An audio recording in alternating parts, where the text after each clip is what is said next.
আজকে বানাবো টক পাতার ভর্তা।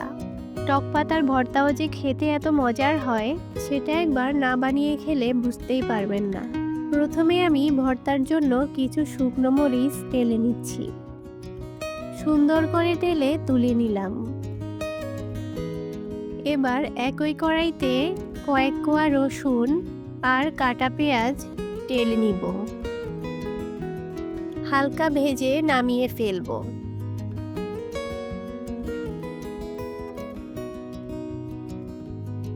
এবার টক পাতাগুলোকে সিদ্ধ করে নিব।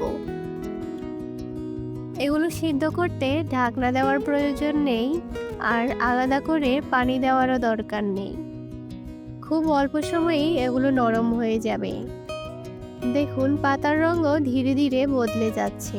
সিদ্ধ হয়ে গেলে বাড়তি পানি শুকিয়ে ফেলবো, কারণ পানি থাকলে ভর্তার আসল স্বাদ নষ্ট হয়ে যায়। এবার ভর্তাটা বেটে নিব। প্রথমেই শুকনো মরিচগুলো পাটায় নিয়ে নিলাম। এতে দিয়ে দিব সামান্য লবণ এবং চিনি।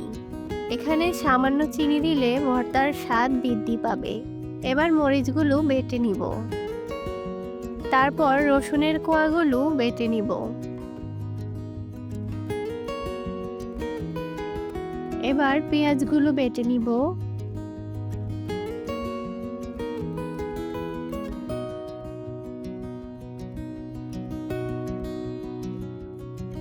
এবার নিয়ে নিলাম টক পাতা।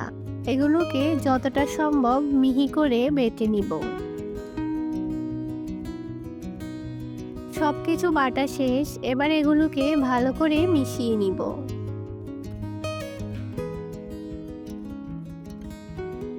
আরও একবার বেটে নিব যাতে ভালো করে সবকিছু মিশে যায়।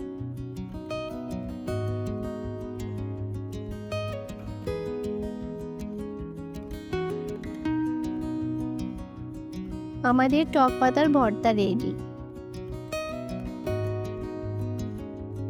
যারা একটু টক আর ঝাল স্বাদের ভর্তা পছন্দ করেন তাদের কাছে এই ভর্তাটা অনেক বেশি ভালো লাগবে।